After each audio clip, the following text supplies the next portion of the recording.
ओम गणेशाय नमः। आज हम माघ मास के 5वें अध्याय का पाठ सुनेंगे, जो कि ऋषि दत्तात्रेय जी और राजन के बीच का है। ओम गणेशाय नमः। दत्तात्रेय जी बोले कि हे राजन, माघ मास में स्नान से उपस्थित एक आश्चर्यजनक प्रभाव सुनो। भृगु वंश में उत्पन्न ऋषिका नामक एक कल्याणकारी ब्राह्मणी थी।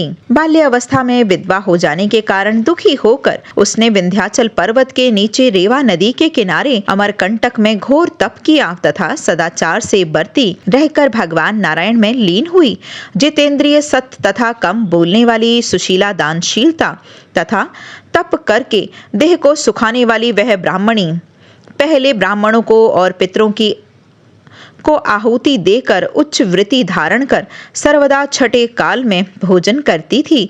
वह सर्वदा कठिन से कठिन व्रत धारण करती हुई नर्मदा के किनारे अपना समय व्यतीत किया करती थी। इस तरह वलकल धारण कर संतोष पूर्वक उसने रेवा और कपिल नदियों के संगम में 60 वर्ष तक माघ मास में स्नान किया और उसी तीर्थ में वह मृत्यु को प्राप्त हो गई। माघ स्नान के पुण्य प्रभाव से वह वैकुंठ पहुंचकर आनंद से 4000 वर्ष तक निवास करती रही। उसके पश्चात सुंद तथा अपसुंद असुरों को नष्ट करने के लिए ब्रह्मा को उसने त्रिलोत्तमा नाम से ब्रह्मलोक में उत्पन्न किया। वह अपूर्व सुंदरी, बिना योनि की स्त्रियों में रत्न, देवताओं को भी मोहित करने वाली अप्सराओं में उत्तम हुई। उसे ब्रह्मा जी ने आश्चर्य से देखकर आज्ञा दी कि हे मृगनयनी, तुम दैत्यों को नष्ट करने के लिए शीघ्र ही जाओ। तब वह सुंदरी वीणा लेकर ब्रह्मलोक से चली गई और पुष्कर रथ में वहां जाकर बैठी जहाँ पर देवताओं के बैरी थे। वहाँ रेवा नदी के पवित्र जल में स्नान करके बंदूक के फूल के समान लाल वस्त्र पहनकर सुंदर बजने वाली नुपुर और कौंधनी धारण किए, कंठ में खिलती हुई मोती की माला तथा कुंडल तथा शोभायमान जूड़े में चमेली के फूल गूथे अशोक वृक्ष के नीचे बैठकर सुरीले कोमल स्वर में गाती हुई वीणा बजाती हुई अशोक वन में कुमारी त्रिलोत्तमा बैठी थी। हे राजन, तब सुंद तथा अपसुंद के सैनिकों ने चकित होकर चंद्रमा की कला के समान उस त्रिलोत्तमा को देखा और शीघ्र ही सुंद और उपसुंद के पास जाकर उस परम सुंदरी के अनायास आने का समाचार इस प्रकार कहने लगे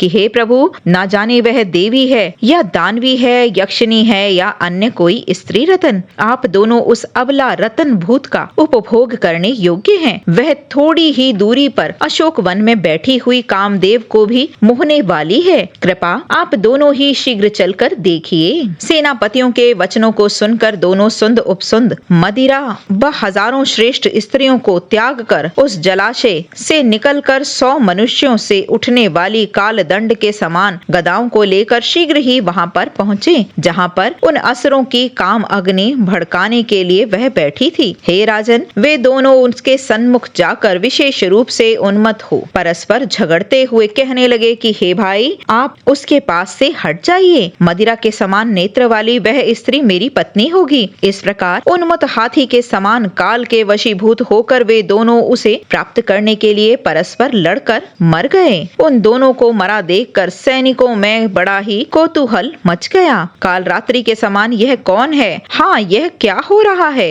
इस प्रकार दैत्यों के कथन को सुनकर वह त्रिलोत्तमा इनको पर्वत से गिराती हुई 10 दिशाओं को प्रकाशमान करके ब्रह्मा जी के सामने उपस्थित हुई। तब संतुष्ट होकर ब्रह्मा जी ने कहा कि हे चंद्रवदनी, मैंने तुमको सूर्य के रथ पर स्थान दिया है। जब तक आकाश में सूर्य स्थित है तब तक तुम नाना प्रकार के भोगों को भोगो। हे राजन, वह ब्राह्मणी उत्तम अप्सरा होकर अब भी सूर्य लोक में माघ स्नान का फल भोग रही है। इसीलिए हे राजन, श्रद्धावान मनुष्य को उत्तम गति पाने के लिए माघ के सूर्य में स्नान करना चाहिए, जिससे सभी पुरुषार्थों की प्राप्ति तथा पापों का विनाश होता है। दक्षिणा सहित किए गए सभी यज्ञ इसकी बराबरी नहीं कर सकते। हे राजेंद्र, माघ मास में तीर्थ स्नान करने के समान संसार में अन्य कोई कल्याणकारी साधन नहीं है। बोलो लक्ष्मी नारायण भगवान की जय हो, द्वारिकाधीश की जय हो।